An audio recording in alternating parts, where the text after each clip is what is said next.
Hi, this is a second video. This one's going to be a little bit shorter in case there are time constraints on what we can upload. 2016 Forest River Sandpiper, one owner from North Carolina. Quick look on the inside. Does have a washer and dryer. 2 bathrooms.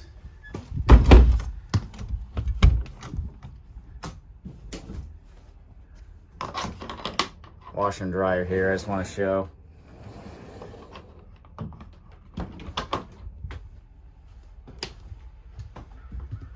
Does have water heaters, 1 propane, 1 gas.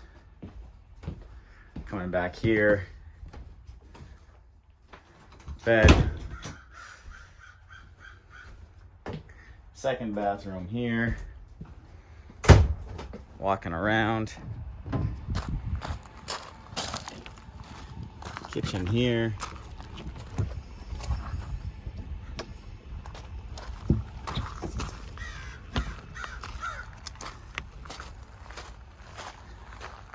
All the hookups for a grill right there. That grill needs to be replaced. It does work, it's just old.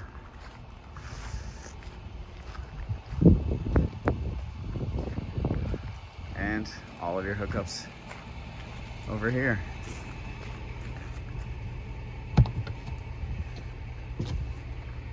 $80-gallon tank for water, or you can hook it up.